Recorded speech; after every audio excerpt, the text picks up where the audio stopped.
adequação de máquinas de acordo com a NR12. E nesta aula 18 nós vamos falar sobre procedimentos de trabalho e segurança.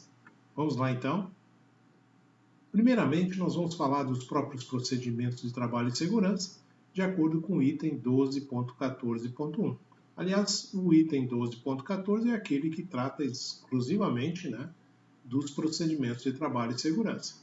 Uma coisa nós queremos chamar a atenção inicialmente aqui nesta aula sobre os procedimentos, da importância deles.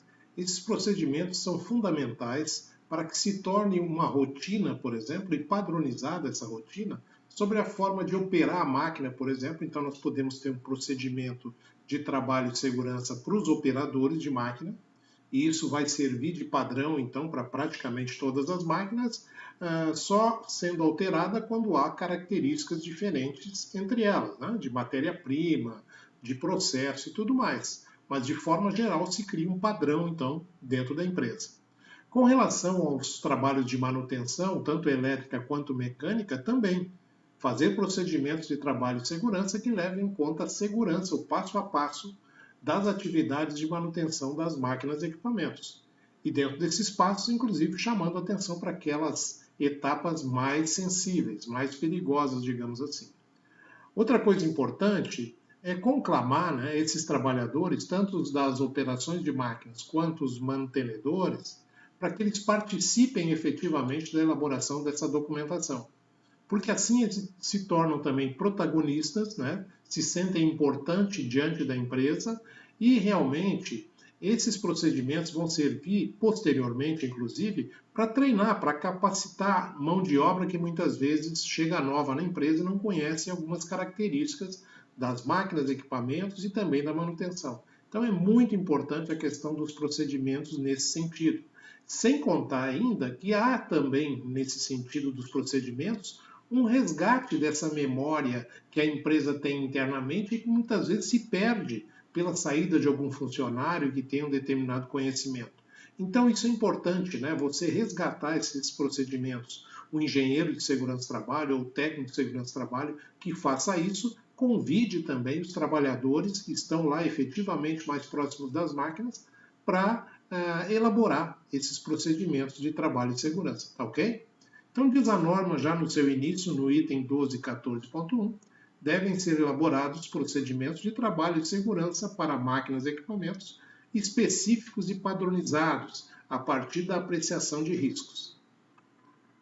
Seguindo ainda, nós vamos ver que no próximo item, o 1.1, seguindo aí o 12.14, os procedimentos de trabalho e segurança não podem ser as únicas medidas de proteção adotadas para se prevenir acidentes.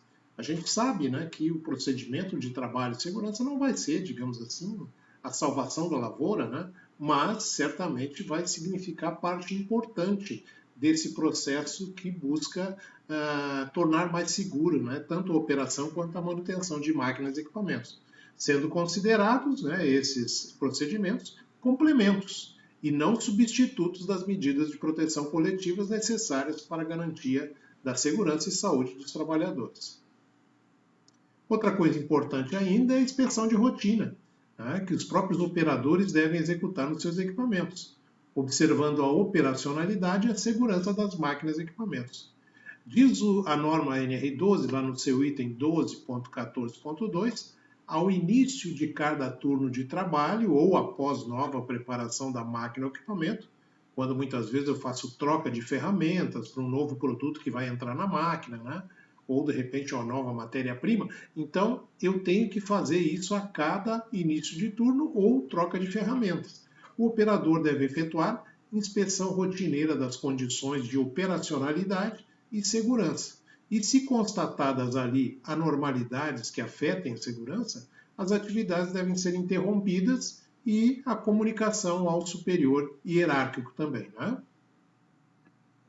Na próxima lâmina, a gente vai ver sobre o registro de inspeção.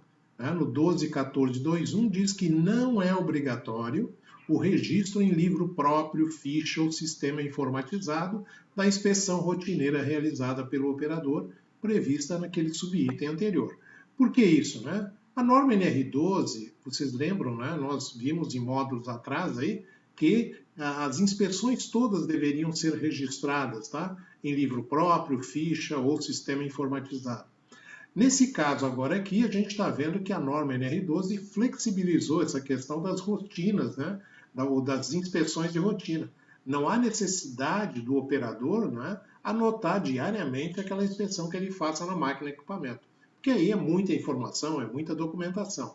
Então, há uma flexibilidade nesse sentido. Os registros, então, dessas inspeções de rotina não têm necessidade de serem anotados ou apontados. Né? O 1214.3 vai falar dos procedimentos de trabalho para serviços também. Né?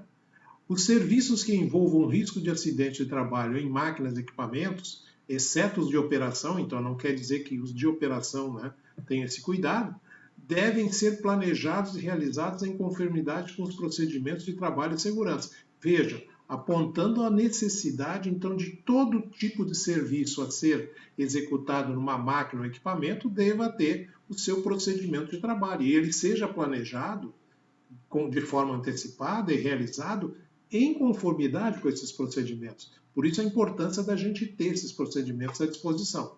E, claro, sob supervisão e anuência, ou aprovação, né, expressa de um profissional habilitado ou qualificado, desde que autorizados, digamos assim, né, pela empresa também. E aí nós temos no 1214.3.1 uma desobrigação, que a norma também traz aí, né? Diz ela o seguinte: as empresas que não possuem serviço próprio de manutenção de suas máquinas e equipamentos ficam desobrigadas de elaborar procedimentos de trabalho e segurança para essa finalidade. Se a empresa, então, não possui, né, serviço próprio de manutenção, com certeza ela vai contratar alguma empresa terceirizada e aí, então, a contratante vai ter que exigir dessa contratada, né, a necessidade de procedimentos de trabalho e segurança.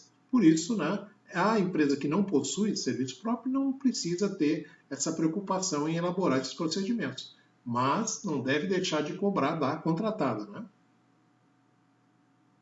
Muito bem, essa então foi a nossa aula 18, onde nós falamos aí dos procedimentos de trabalho e segurança.